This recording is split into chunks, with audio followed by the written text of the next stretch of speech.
Good morning, everybody. Welcome to Soapbox Slam, where I get up on my soapbox and I slam the things that I see around the world on television, people's ideas, or anything like that, right? So, this soapbox is a little interesting. There was a guy, and it came out a little while ago, apparently on Netflix. Jada Pinkett Smith put out a documentary-style movie about Cleopatra, and there have been a lot of complaints about it because Jada Pinkett Smith casted people who were of darker skin to reflect the Egyptian culture of the time. And Piers Morgan, which is a guy on television, had invited a couple people to discuss the issue, one for, one against. I can't remember who the African-American representative was defending Jada Pinkett Smith's position to cast darker skinned people in the time of Egypt and as Cleopatra. And then the other person that he put on was a guy by the name of Bassem Yassir. He's an Egyptian comedian, good looking guy, and can be funny at times. His ethnicity and his look, to me, he is Egyptian, but and he is the one who's complaining the most about this so-called appropriation and misrepresentation as using darker skinned African type people to represent Egypt.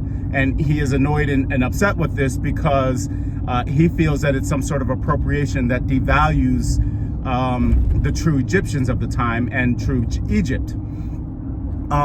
Actually, what I'll say is it devalues the Egyptians of today, not the Egyptians of the time. And where I find fault in Bassem's argument and what the ignorance I feel that he has, and I would love to go deeper into his mind and really uncover what that's about, because his complaint is that, you know, these darker skinned people weren't the ones to build all this Egypt, and at that time of Cleopatra, they weren't darker skinned people. That darker skinned people only were in West Africa, and you know, that is a misrepresentation of what Egypt is.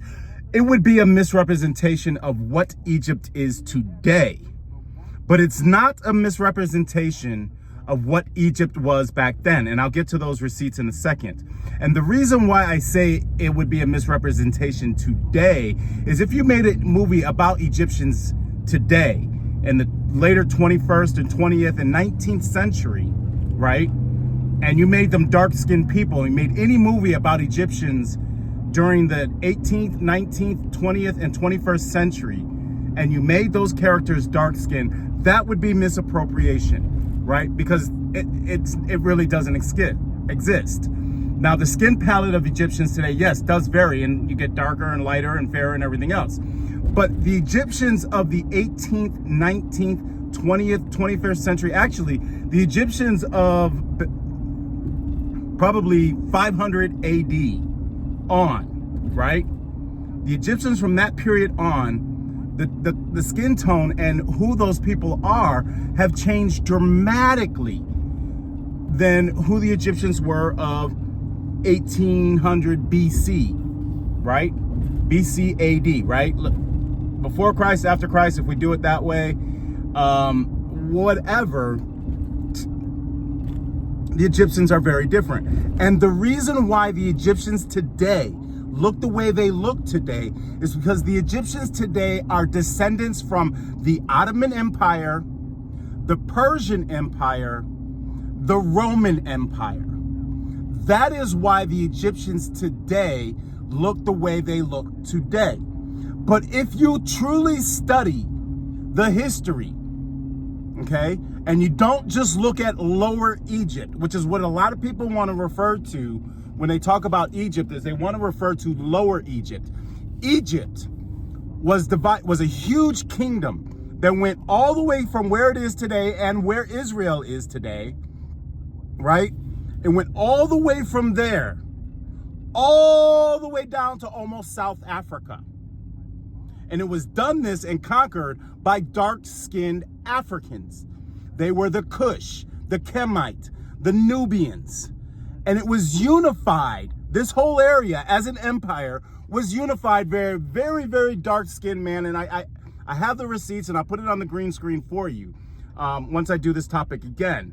But it was unified by a very, very dark-skinned, call him like an Ethiopian area, Somalian area man, who unified Lower Egypt and Upper Egypt. And the way that you can tell in the museums what Lower Egypt was and what Upper Egypt was is the hats that they wore. Some of them have like this V, this kind of cone shape and everything else. And then it had a serpent on the top of the head. So and then the other ones were kind of like wrapped to the head and then just a pointy thing at the top, right? You had these two types of head dressings that identified Upper Egypt and Lower Egypt. But the most important thing here to understand is that Upper Egypt and Lower Egypt was created and unified as one empire by dark-skinned African people.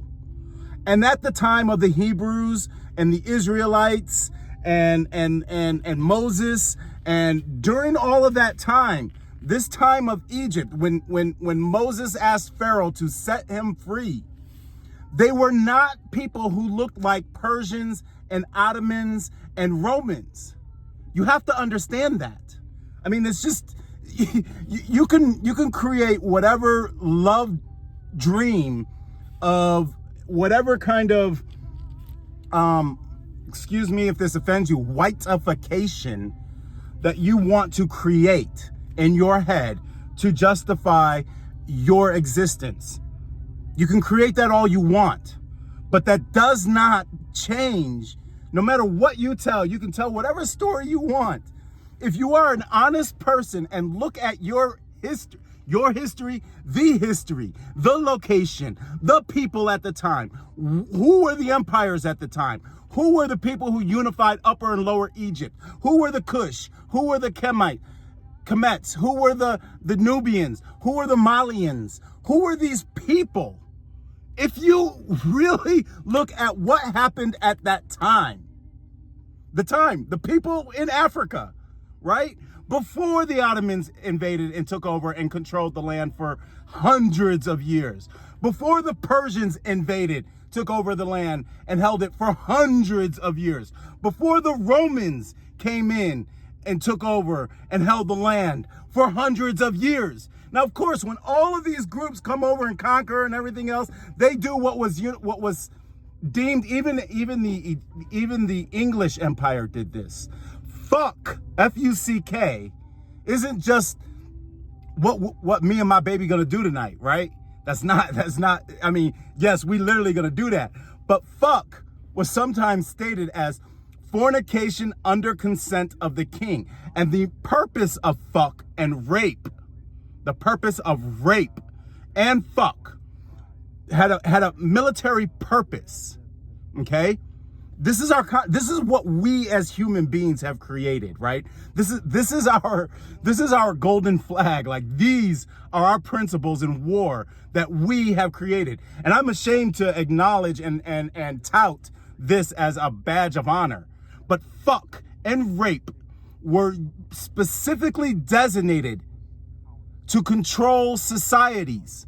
And the reason is, if you killed all the men in war and you got all these women there, you were able to procreate and create mixed race people. And the mixed race people would stay beholden and loyal to the controlling empire.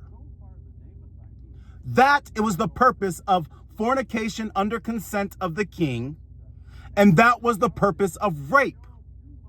So Upper and Lower Egypt, which were controlled by much darker skinned people, unified by much darker skinned people, black Africans, not people with Roman blood in their veins, not people with Ottoman blood in their veins, not people with Persian blood in their veins, not the whiteification, the mixing of cultures which exist and is reflected today. The mixing of cultures. That is Egypt today.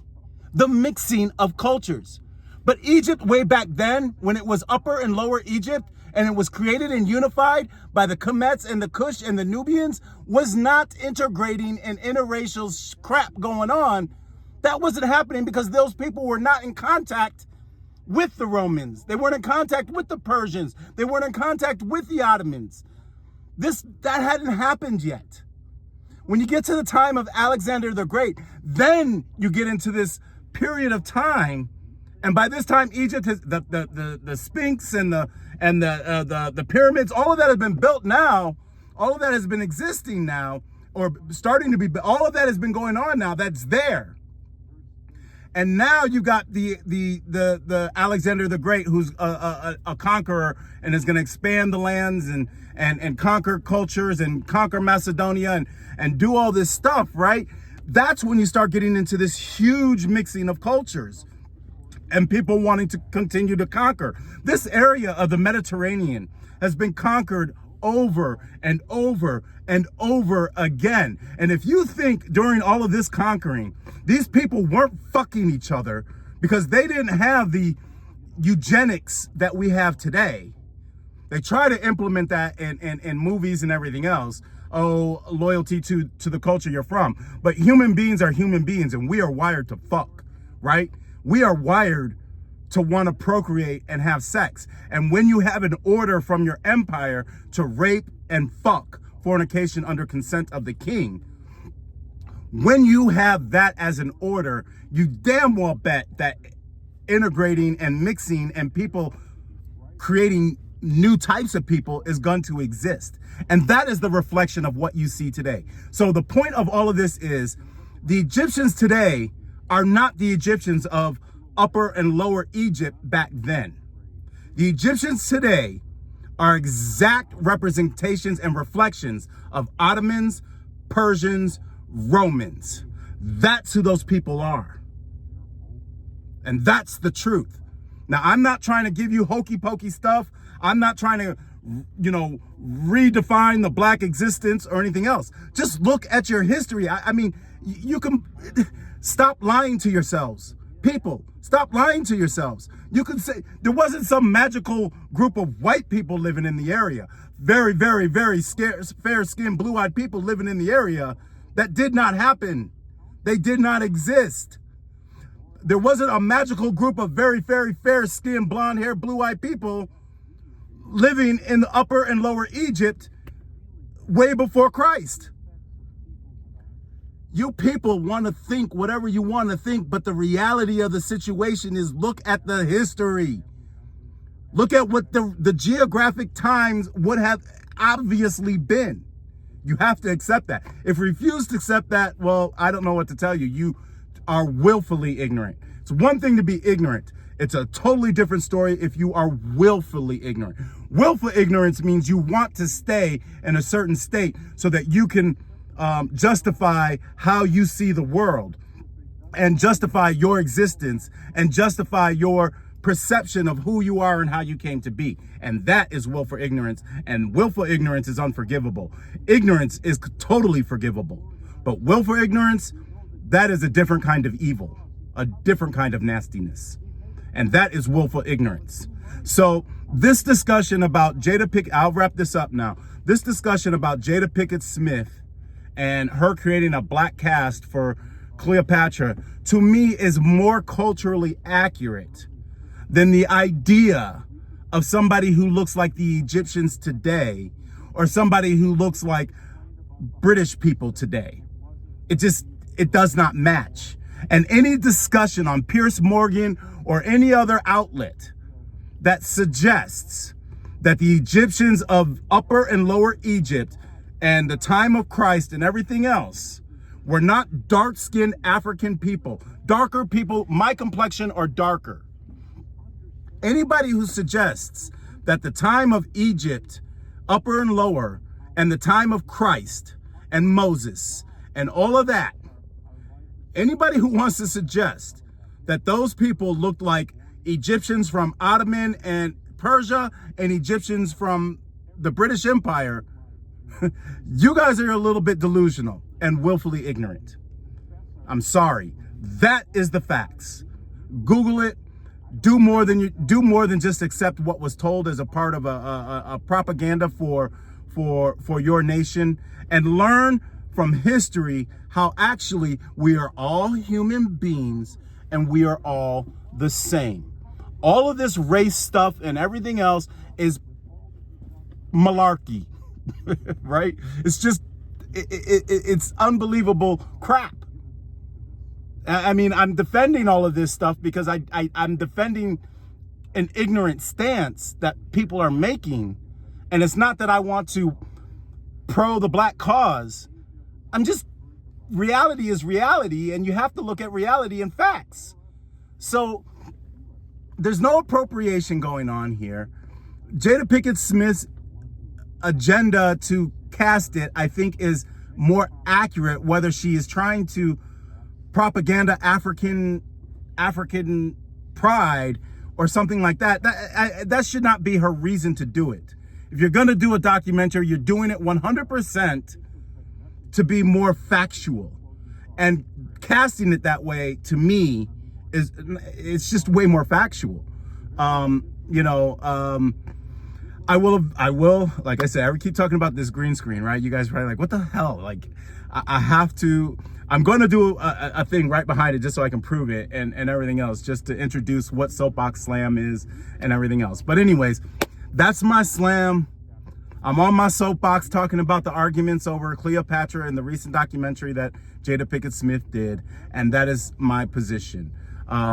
Solution to this problem: people stop trying to delineate who is who. We're all the same, and accept history and reality based on the geographic truth.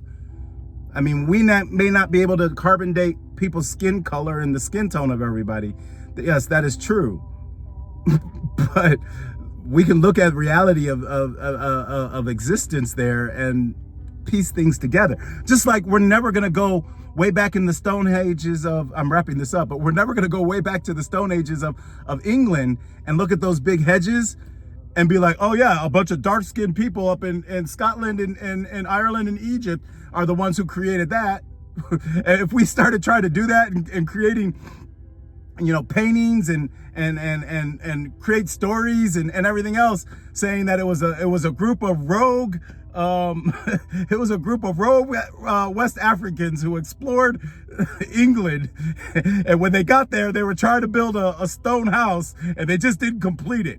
But it was really the darker skinned West Africans on their exploration that did this. Really? I mean, even it would be really hard without mechanized motors for dark-skinned West Africans to explore and go north to England. It would fight every current that existed, and they would have only had sails and rows. So let's just be serious about and logical about the existence of time, history, and location. That's me on my soapbox, everybody. Have a wonderful day. And yeah, stop trying to delineate people. Have a wonderful day.